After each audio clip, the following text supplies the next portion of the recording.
Hey there, welcome back to the channel. I wanted to share with you a preview of a webinar we held recently discussing the current market volatility and how it impacts Roth conversions and how it can impact you on your Roth conversion journey. So normally we reserve this information for people who actually sign up for the webinar and decide to attend it, but I felt like the information has so much value, I really wanted to share it with you. So enjoy.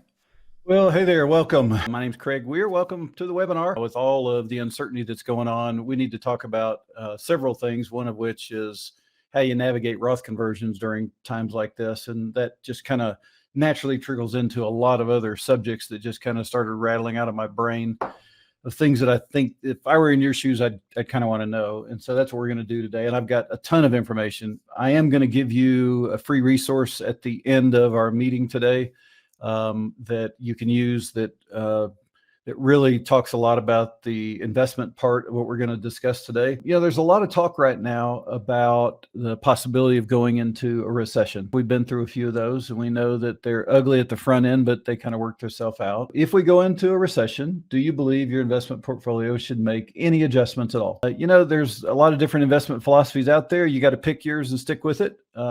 My job here is just to give you information that you can take back to your investment advisor, or if you do your own thing, just kind of consider, think about it a little bit based on just kind of what you're feeling and what you're hearing right now. What's your guess about where the stock market indexes are going to be instead of in 1 year? Let's just say at the end of the year. At the end of the year, do you think they're going to be down significantly, or about where they are today, but with no growth, or maybe up slightly, or up significantly? You're not worried about it. They're going to be up significantly. All right, so here's what we're going to cover today. Some of it faster than others. Some of it we'll spend a little bit more time on than the others. But number one, let's kind of first delve into understanding market volatility impact on Roth conversions. And this is not meant to be a textbook or a class on this. It's meant to just give you some ideas and some principles and some things to think through.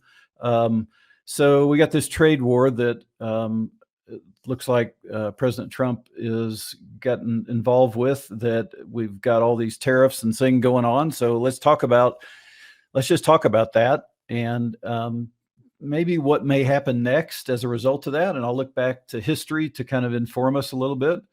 And then I want to share something that's probably at the centerpiece of what I wanted to really talk about today, which is kind of a really urgent Roth conversion strategy that I want to encourage you about. I want to fan the flames. I want to beg you to get something done, and I'm going to give you an idea of why you should do it now.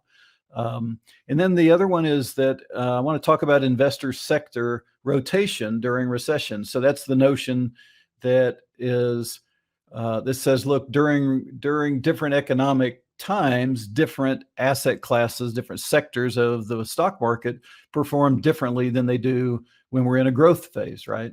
So I want to share those with you in detail, not to the nerd out level where I'll make most of your eyes glaze over. And I recognize not everybody is a financial nerd like I am, but at least I want you to be informed. And again, all this is so you can go back and you can evaluate these things and figure out how you want to proceed forward with your own game plan. And then I want to give you a sample case. And this is holding true to the original webinar invitation, which is really, I want to focus on the how to put together an optimized plan, or actually what the results of an optimized plan look like, and then how to know if your conversion strategy is really best for you. All right, so the big picture here is, look, the bottom line is geopolitical risks have an impact on the way I view Roth conversions and the volatility that goes along with them. And so potentially you may have an interest in that also.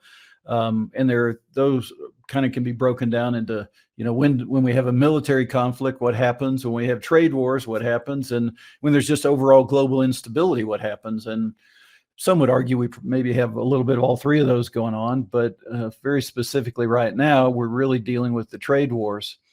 And at the heart of a lot of questions that our CFPs get from people who call to talk about their situation and then schedule appointments to engage us to help work with them, at the core of that are really three things that we hear a lot. The first is just, the fear of, gosh, what if I convert at the wrong time? What if I pull the trigger now and it was the wrong time I did it, and it becomes I pay taxes when I don't on a higher amount I don't need to, or the market continues to drop and I did it now, and we'll talk about some of those things. And then if I do it at the wrong time, can I recover from paying the taxes? And then how do I determine the best timing to convert? Are you kind of feeling some of those questions right now, or have you had those questions in the past? So let's talk about trade wars just a little bit as it relates to kind of what's going on, and maybe some ideas and that you can just kind of take with you of how you can begin to shape how you think about this. First of all, when a trade war happens, we immediately have the markets correct violently. Volatility spikes, the markets react mainly to uncertainty, and the stock markets can handle bad news, but what they can't handle is uncertainty.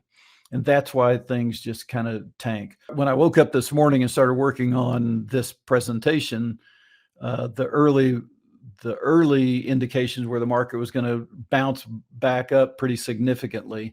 Yesterday, it was as though the world was coming to an end during the day, and then all of a sudden, not too far, it came right back up, and it didn't turn out to be too bad of a day. But if you look at the last 10 days, or actually 2 months, we've had this huge pullback, and that's what happens.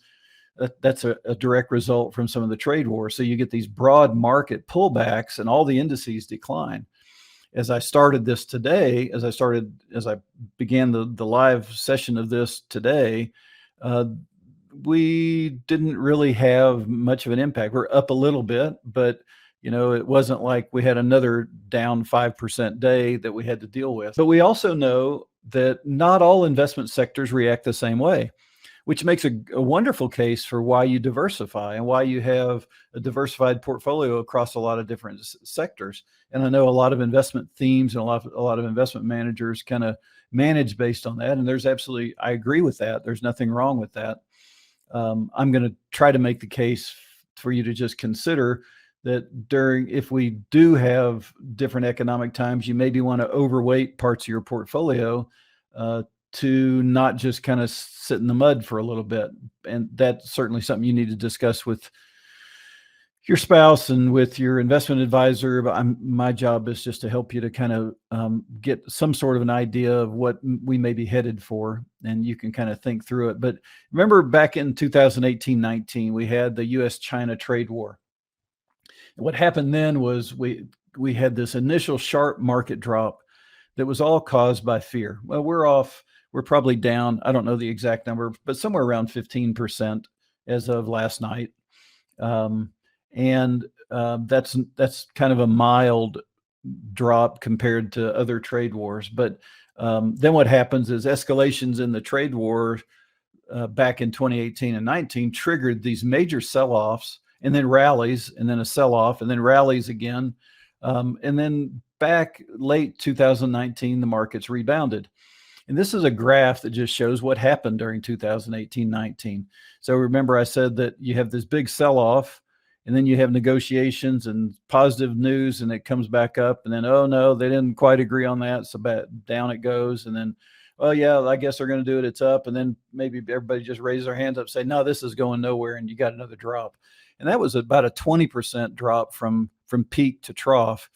And then typically the markets just go, okay, well, this isn't going to be the end of the world. And then they take off and they begin to rise again. And you'll notice that at the end of that particular year, we actually had about a 25% gain, even though in the middle of it was this big volatility that we had to deal with. And when you look at over a long period of time, you go back and look at that 2018-19, and it's almost insignificant when you look at it long term. And so I don't know where the markets are going to be at the end of the year. I do have some basic principles that probably you've already heard and many of you probably already embrace, but it's probably worth just repeating again because we are at a pretty emotional time in our history. So this was yesterday. This was leading up to yesterday. This is November, December, the beginning of this year. And then all of a sudden you can see here in mid-February, everything just started falling off a cliff. We had a little bit of a rally and then come back down, and here's what happened. Now, I'm not gonna try to predict what's going on at all.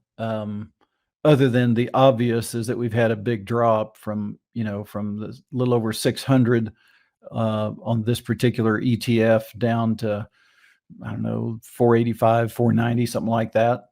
And then we're kind of here today. So I don't know whether this is going to be one of these moments where it's down here, we're coming back here, and where there's still more down. I don't know. I mean, that's the whole purpose of having the webinar, is to just, if nothing else, put you on alert where you're watching these things and you're thinking about some of the decisions that you need to be making. But I do know that emotions run wild in the short term, but cooler heads always prevail. But you also have to take action, right? So if you got a bunch of cash sitting on the side, at some point, I mean, if you are the Warren Buffett type of investor, at some point you got to decide, this is low enough, I'm going to put some money in. But you have to act, right? If you want to take advantage of some tax strategies, then you're going to have to act. And we're going to talk about that here in just a minute. So, markets, we all know this. We've been around the block a few times. Markets have always recovered over time after these severe downturns. The problem is, in the middle of the downturn, you're not sure whether that's the end or it's going further. But that's really crucial to understand the long-term implications of doing Roth conversions. And hopefully I can tie the two thoughts together as we go through. So some kind of specific strategies for handling market volatility. I'll give you a couple of maxims that we know to be true from doing thousands of Roth conversions for people. And as you probably know, because you're on our email list, this is all we do. We don't manage money for a fee. We don't sell annuities and life insurance. We only deal with Roth conversions and then financial planning issues that come up, helping people understand their investments, their estate plans, comprehensive planning, those kinds of things. So rarely is a one and done strategy the optimal strategy. But it is important for you to find your optimal game plan. Usually conversions that we produce for clients tend to be between 4 and 10 years. So if you see a Roth conversion strategy is going to take you 14 years or 23 years, that's probably a typical go in at the top of your current tax bracket. And I'll tell you, I have for people who are IRA millionaires, which is who we market to and presumably is on the call, that's a recipe for you probably putting out more tax than if you had done nothing. Usually conversions need to be 4 to 10 years. And just don't stress out over some of the short-term issues. There are reasons to take action, and I'm going to give you one of them in a minute. But so you just convert annually, or you convert systematically over the year. Every quarter you convert some. So the ebbs and the flows of the market, you don't have to worry about, did I get it right or did I get it wrong? You just know that you're going to be doing conversions over the course of the year until we have a correction like we have today.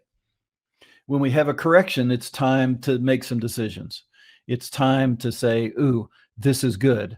And you got to decide, how good is this compared to maybe where it could be if it drops another time.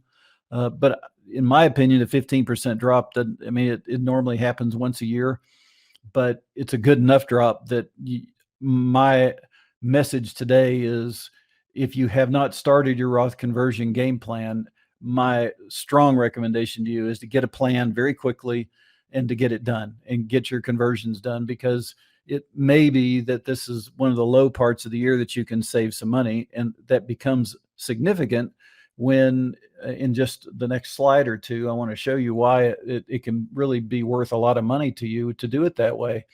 We have three main things that we like to tell our clients from a strategy standpoint. One is the timing of their conversions. And I've already kind of shared with you how we educate them, but we're going to really focus on what I call a Roth conversion discount in just a second. The next slide, I'm going to get into just a real quick calculation for you.